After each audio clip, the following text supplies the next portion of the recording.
الصلاۃ والسلام علیک یا سیدی یا رسول اللہ وعلی آلک و اصحابک یا سیدی یا حبیب اللہ۔ سب سے اولا و اعلیٰ ہمارا نبی، سب سے بالا و اعلیٰ اپنے مولا کا پیارا، دونوں عالم کا دولا، کون دیتا ہے دینے کو منہ چاہیے، دینے والا ہے سچا، ملک کونین میں انبیاء تاجدار، تاجداروں کا آقا، خلق سے اولیاء، اولیاء سے رسول، سب رسولوں سے اعلیٰ، غمزدوں کو رضا مجدہ دیجئے کہ ہے بے کسوں کا سہارا، سب سے اولا و اعلیٰ ہمارا نبی، سب سے بالا و اعلیٰ ہمارا نبی، اپنے مولا کا پیارا ہمارا نبی، دونوں عالم کا دولا ہمارا نبی۔ عزیزان گرامی، جب بھی اللہ تبارک و تعالیٰ کی طرف سے کوئی نعمت عطا ہوتی ہے تو اس نعمت پر 3 کام کیے جاتے ہیں۔ اللہ کا شکر کیا جاتا ہے، اس نعمت کا اظہار کیا جاتا ہے، اور اس نعمت پر خوشی کا بھی اظہار کیا جاتا ہے، خوشی بھی منائی جاتی ہے۔ سب سے پہلے اللہ کا شکر کیا جاتا ہے، خوشی کا اظہار کیا جاتا ہے، اور اس نعمت کا چرچا کیا جاتا ہے، نعمت کا بھی اظہار کیا جاتا ہے۔ نبی کریم علیہ السلام نے ارشاد فرمایا، صحابہ اکرام سے پوچھا کہ میرے صحابہ بتاؤ کہ تم میں سے سب سے امیر ترین بندہ کون سا ہے؟ تو صحابہ اکرام نے عرض کی، یا رسول اللہ صلی اللہ علیہ وسلم، حضرت عثمان غنی رضی اللہ تعالیٰ عنہ ہیں، حضرت عبد الرحمن بن عوف رضی اللہ تعالیٰ عنہ۔ تو نبی کریم علیہ السلام نے ارشاد فرمایا، نہیں، صحابہ بات کی تہ تک نہ پہنچ سکے۔ تو حضور علیہ السلام نے ارشاد فرمایا، میری امت کا ہر وہ بندہ امیر ہے جس کے پاس شکر کرنے والی زبان موجود ہے، ذکر کرنے والا دل موجود ہے۔ ہر وہ بندہ امیر ہے جس کے پاس شکر کرنے والی زبان موجود ہے، جس کے پاس خدا کا ذکر کرنے والا دل موجود ہے۔ نبی کریم علیہ السلام نے ارشاد فرمایا، بندہ کھانا کھانے کے بعد اللہ کا شکر کرتا ہے، الحمدللہ کہتا ہے، تو اللہ تبارک و تعالی اس کو کھانا کھانے کے بعد شکر کرنے پر روزہ افطار کرنے والے جتنا ثواب عطا فرماتا ہے۔ یارو، اگر کھانا ایک ادنا نعمت ہو، اس کے اوپر شکر کیا جائے، اللہ کی ساری نعمتوں پر شکر کیا جائے، اللہ خوش ہوتا ہے، اللہ اس پر ثواب بھی عطا فرماتا ہے۔ تو وہ ساری نعمتیں جس نعمت کے صدقے میں ملی ہیں، ان کی آمد پر شکر کیا جائے تو خدا کتنا ثواب دے گا، خوش کتنا ہوگا۔ تو اس لیے اللہ کی ہر نعمت ملنے پر شکر کرنا اللہ کو بھی پسند ہے۔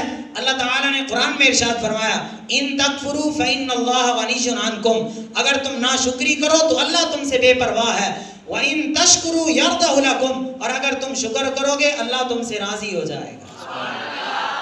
تو نبی کریم علیہ السلام اس دور میں تشریف لائے جب ماؤں کی عزت نہیں تھی، جب بہنوں کی عزت نہیں تھی، جب بیٹیوں کو زندہ درگور کر دیا جاتا تھا، جب یتیموں کو منحوس سمجھا جاتا تھا، جب لوگوں کو جینے کا سلیقہ نہیں تھا، جب لوگوں کو حلال کا بھی پتہ نہیں تھا، جب لوگوں کو حرام کا بھی پتہ نہیں تھا، اٹھنے کا پتہ نہیں تھا، بیٹھنے کا پتہ نہیں تھا، زندگی گزارنے کے اصول معلوم نہیں تھے، حرام کھاتے تھے، مردار کھاتے تھے، بتوں کی پوجا کرتے تھے، بچوں کو قتل کر دیا کرتے تھے، ان کی لڑائی 100 سال تک رہتی تھی، خون ریزیاں بھی تھیں، دل بالکل کالے ہو چکے تھے۔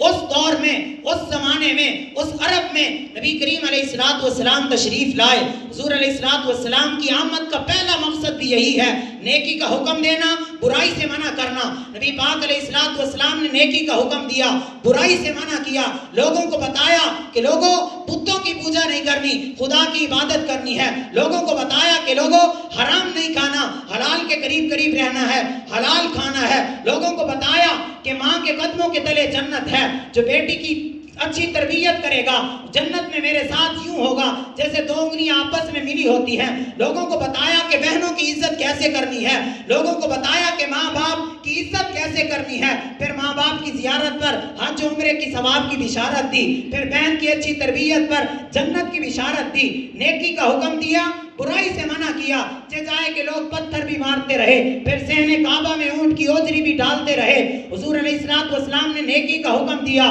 برائی سے منع کیا، پھر لوگ طائف کے بازار میں حضور کو لہو لہان بھی کرتے نظر آئے، لیکن اللہ کے رسول نے یہ کام نہیں چھوڑا، اپنے آنے کا مقصد پورا کیا، نیکی کا حکم دیا، برائی سے منع کیا۔ لوگوں نے نبی پاک علیہ السلام کو جادوگر بھی کہا، لیکن اللہ کے رسول نے اپنا مقصد نہیں بھولا، اللہ کے رسول نے اپنا مقصد پورا کیا ہے، نیکی کا حکم دیا، برائی سے منع کیا۔ یہی بات تو صحابہ اکرام کرتے تھے۔ جب نجاشی کے دربار میں صحابہ اکرام ہجرت کر کے گئے تو حضرت جعفر بن ابی طالب نے یہی کہا تھا، اے بادشاہ، ہم مردار کھاتے تھے، ہمیں حلال کا پتہ نہیں تھا، ہم حرام کھاتے تھے، ہمیں حلال کا پتہ نہیں تھا، ہم بتوں کی پوجا کرتے تھے، ہمیں خدا کا پتہ نہیں تھا، ہم بیٹیوں کو زندہ درگور کرتے تھے، ہمیں بیٹیوں کی عزت کا پتہ نہیں تھا۔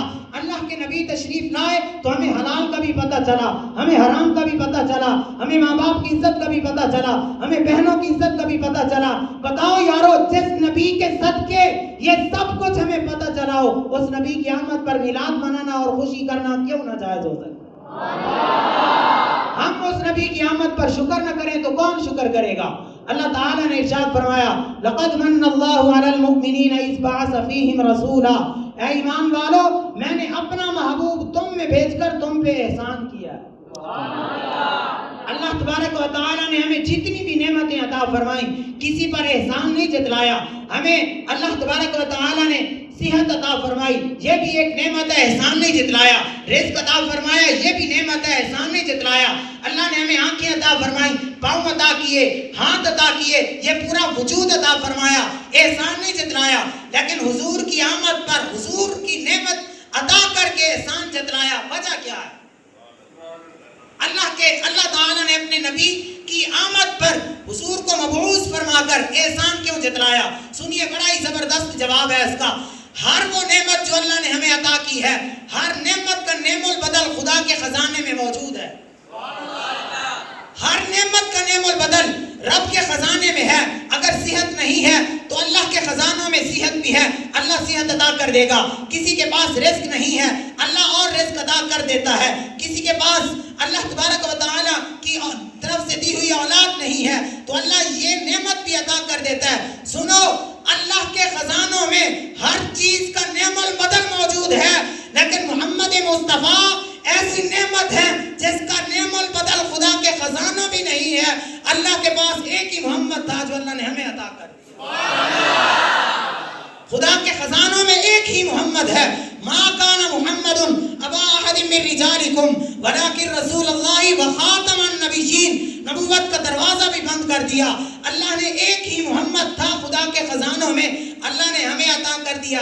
یارو، اس نعمت کے ملنے پر ہم میلاد کی محفل کیوں نہ کریں؟ ہم خدا کا شکر کیوں نہ کریں؟ ہم اللہ کی اس نعمت کے ملنے پر، جن کے صدقے میں ہمیں ماں باپ ملے، جن کے صدقے میں ہمیں یہ زمین و زمان ملے، جن کے صدقے میں ہمیں مکین و مقام ملے، جن کے صدقے میں ہمیں چنین و چنا ملے، نبی پاک علیہ السلام نے ارشاد فرمایا، اللہ ارشاد فرماتا ہے، اے محبوب، اگر میں آپ کو پیدا نہ کرتا تو اپنا رب ہونا بھی ظاہر نہ کرتا۔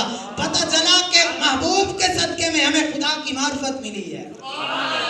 جس کے آنے کے صدقے ہمیں خدا کا پتہ چلا، اس محبوب کی آمد پر شکر کا اظہار نہ کریں تو اور کیا کریں؟ سنیے، خدا کے خزانوں میں دوسرا محمد نہیں ہے۔ ہر وہ نعمت جو اللہ نے ہمیں عطا کی ہے، ہر نعمت میں کمی ممکن ہے، کمی ہو سکتی ہے۔ رزق ملا، رزق میں کمی ہو سکتی ہے۔ اولاد ملی، اولاد میں کمی ہو سکتی ہے۔ صحت ملی، صحت میں کمی ہو سکتی ہے۔ لیکن محبوب مصطفیٰ وہ نعمت ہے جن میں کمی ممکن ہی نہیں ہے، ہر وقت کمال ہی کمال ہے۔ وَلَلْآخِرَةُ خَيْرٌ لَكَ مِنَ الْأُولَىٰ، خدا کا وعدہ ہے محبوب، آپ کی ہر آنے والی گھڑی پچھلی گھڑی سے بہتر ہوگی۔ وجہ کیا ہے؟ وَرَفَعْنَا لَكَ ذِكْرَكَ، محبوب آپ کا ذکر آپ کے رب نے جو بلند کر دیا۔ ہر نعمت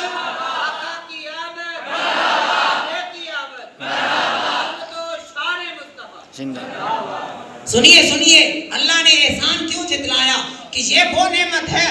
باقی ہر نعمت اللہ نے اپنوں کو بھی دی ہے، غیروں کو بھی دی ہے، ایمان رکھنے والوں کو بھی دی ہے، نان مسلمز کو بھی دی ہے، کافروں کو بھی دی ہے۔ ان کے پاس بھی اولادیں موجود ہیں، ان کو بھی صحت دی، ہمیں بھی صحت دی، ان کو بھی رزق دیا، ہمیں بھی رزق دیا، ان کو بھی رہنے کے لیے مکانات عطا فرمائے، ہمیں بھی گھر عطا فرمائے۔ لیکن سنو، اللہ کا یہ محبوب خدا کی طرف سے وہ نعمت ہے جو اللہ نے ایمان والوں کو عطا فرمایا اور فرمایا، اے مومنوں، میں نے تم پہ احسان کیا ہے۔ تو مومنوں کا پھر حق ہی بنتا ہے کہ خدا محبوب کی آمد پر خوشی کا بھی اظہار کریں، اللہ کا شکر بھی کریں۔ نبی کریم علیہ السلام کے صحابی ہیں حضرت ابو الاحوص رضی اللہ تعالیٰ عنہ، حضور علیہ السلام کی یہ حدیث مبارکہ اپنے والد سے روایت کرتے ہیں کہ وہ نبی کریم علیہ السلام کی بارگاہ میں حاضر ہوئے، انہوں نے غیر معیاری کپڑے پہنے ہوئے تھے، غیر معیاری۔ تو نبی کریم علیہ السلام نے ارشاد فرمایا میرے غلام، اے میرے صحابی، کیا تیرے پاس خدا کی دی ہوئی نعمت نہیں ہے؟ تو انہوں نے کہا جی یا رسول اللہ صلی اللہ علیہ وسلم، میرے پاس نعمت ہے۔ تو حضور علیہ السلام نے پوچھا کس قسم کی تیرے پاس نعمت ہے، نعمتوں کی کون سی نوع تیرے پاس موجود ہے؟ تو انہوں نے کہا یا رسول اللہ صلی اللہ علیہ وسلم، میرے پاس مال بھی موجود ہے، میرے پاس گھوڑے بھی موجود ہیں، میرے پاس ہر قسم کے جانور بھی موجود ہیں، میرے پاس جائیداد بھی موجود ہے۔ تو نبی کریم علیہ السلام نے ارشاد فرمایا اے میرے صحابی، اگر اللہ نے تجھے نعمتیں عطا کی ہیں تو ان نعمتوں کا اظہار تیرے جسم پر نظر بھی آنا چاہیے، تیرے وجود سے پتہ چلنا چاہیے کہ واقعی اللہ نے تجھے یہ نعمت دی ہے۔ یارو اگر اللہ تبارک و تعالیٰ کی طرف سے دی ہوئی ادنا نعمتوں کا اظہار بندے کے جسم سے نظر آنا چاہیے، اللہ نے مال و دولت دیا ہے، بندوں کے کپڑوں سے پتہ چلنا چاہیے کہ واقعی اللہ تبارک و تعالیٰ کا اس پر بڑا کرم ہے۔ یارو ادنا نعمتیں ملیں تو ان کا اظہار جسم سے نظر آنا چاہیے، تو سب سے بڑی نعمت ملے تو ان کے آنے کا اظہار ہمارے جسموں سے کیوں نہیں نظر آنا چاہیے؟ ہمارے جسم سے نظر آنا چاہیے کہ ہم رسول اللہ کے غلام ہیں، ہمارے گھروں میں رسول اللہ کی سیرت موجود ہو، ہمارے اندر رسول اللہ کی سیرت موجود ہو، ہمارے کپڑوں سے پتہ چلے کہ یہ رسول اللہ کے غلام ہیں، ہماری زبانوں کی تعریف سے پتہ چلے کہ یہ رسول اللہ کے غلام ہیں، ہماری چال سے پتہ چلے کہ حضور کا غلام جا رہا ہے، ہمارے اخلاق سے پتہ چلے کہ یہ حضور کا چاہنے والا جا رہا ہے، ہمارے کسی کے ساتھ رویہ ہو تو اس رویے سے پتہ چلے کہ حضور کا غلام بات کر رہا ہے۔ ہمیں نمازیں بھی پڑھنی ہوگی، اللہ کے نبی نے جو ہمیں دین دیا ہے اس پر عمل بھی کرنا ہوگا۔ رسول اللہ نے یہ دین کتنی تکلیفیں، مصیبتیں، مشقتیں برداشت کر کے ہم تک پہنچایا ہے، حضور کی آل نے یہ دین کس قدر تکلیفیں برداشت کر کے بچایا ہے اور ہم تک پہنچایا ہے۔ تو ہمارے جسم سے نظر بھی آنا چاہیے، چاہے وہ ہمارا اخلاق ہو، چاہے وہ ہمارا کسی قسم کا رویہ ہو، ہمارے رہنے کی طرح، ہمارے رہنے سے پتہ چلے، ہمارے اٹھنے سے پتہ چلے، ہمارے بیٹھنے سے پتہ چلے، ہمارے بات کرنے سے پتہ چلے، ہمارے کلام سے پتہ چلے، ہماری ہر چیز سے پتہ چلنا چاہیے کہ واقعی رسول اللہ کا کلمہ پڑھنے والے۔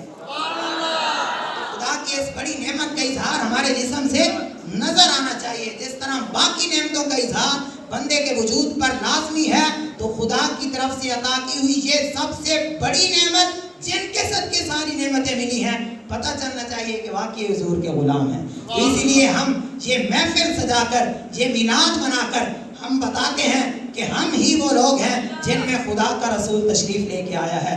ہم یہ شکرانے کے طور پر، خوشی کے اظہار کے لیے، اللہ کا شکر ادا کرنے کے لیے یہ محفلیں سجاتے ہیں۔ مولا تیرا بڑا کرم ہے، تو نے ہم میں اپنا محبوب بھیجا ہے اور ہمیں سب سے بہترین امت بنا دیا ہے۔ دعا ہے اللہ رب العزت ہمیں آمد مصطفیٰ صلی اللہ علیہ وآلہ وسلم کا مقصد سمجھنے اور اس پر عمل کرنے کی توفیق عطا فرمائے۔ وما علیہ